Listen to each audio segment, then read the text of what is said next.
Before leaving, please remember to make a contribution to all of my thousands of hours of work here. PayPal, Patreon, or fundraiser in the description below or on the China Rising Radio Sinoland article page. Thank you. New HSBC evidence clearly shows Huawei CFO Meng Wanzhou's 2.5-year U.S. forced detention in Canada has been a geopolitical imperial kidnapping from day one.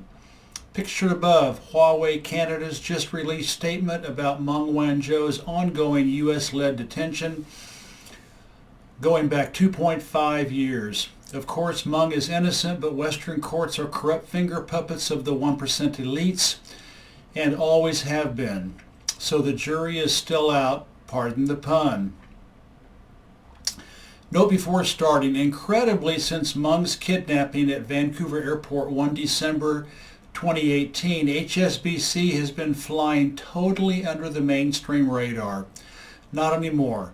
I am researching, writing, and producing a thorough expose on this infamous bank whose creation was born out of the UK's illegal drug cartel 1839 to 1949, keeping China on its knees with opium, morphine, and heroin. HSBC was there for every contract, transaction, and bank wire. Essential reading, listening, and watching exposés on the Meng Wanzhou saga. I did 3 really good articles that have audio and video podcasts. Expose: It is not fair that Huawei CFO Meng Wanzhou landed in Canada, can't have Perry Mason as her lawyer, nor be tried in his mythical world of rule of law. Such is life. Number 2, this is it. Huawei CFO Meng Wanzhou's final March kangaroo court in Canada will determine her fate in China-U.S. relations for years to come. And the third one, explosive expose blows the cover off Huawei Meng Wanzhou's 2018 sting operation in Vancouver, Canada. The truth and consequences of connecting the dots. All right, let's start. Will the third time be the charm for detained Huawei CFO Meng Wanzhou?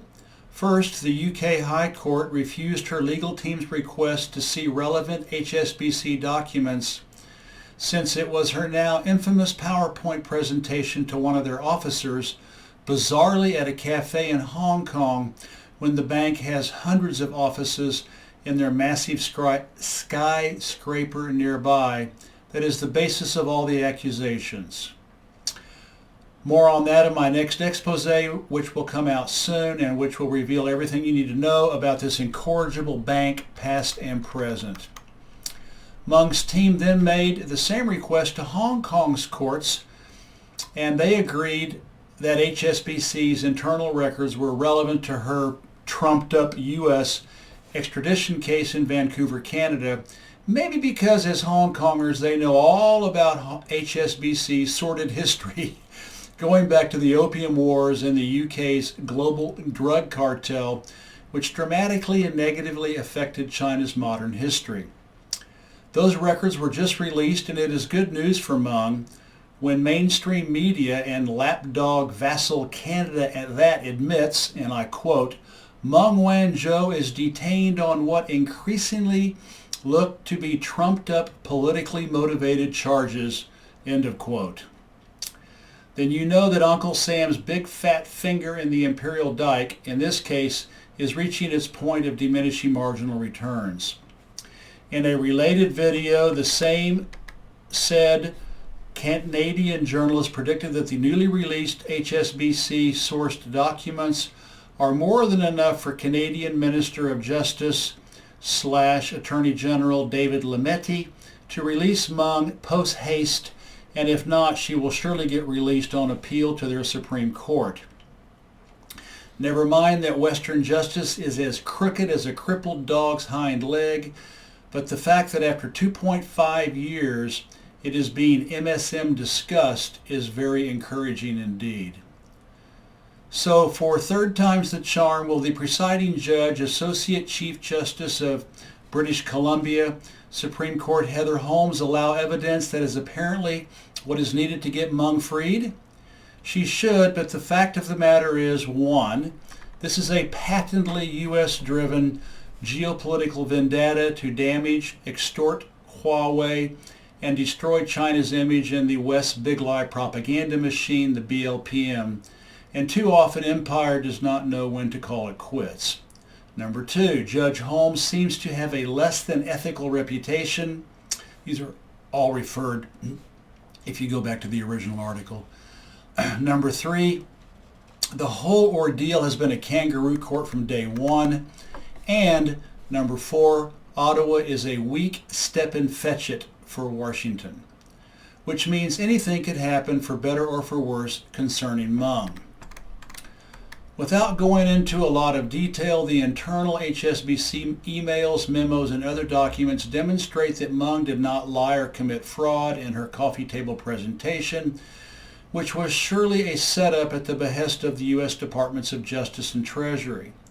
Why? Because we now know that HSBC, up to high-level management, already fully knew everything Meng said that day. How is it fraud if the information shared is fully known by both parties? One has to be duped, tricked, or lied to for there to be fraud.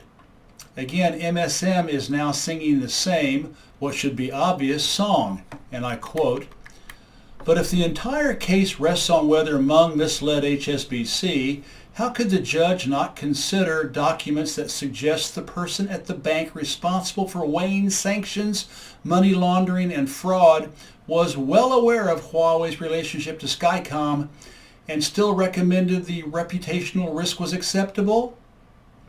If executives higher up the HSBC greasy pole were not aware, that would appear to be an internal communication issue, not fraud."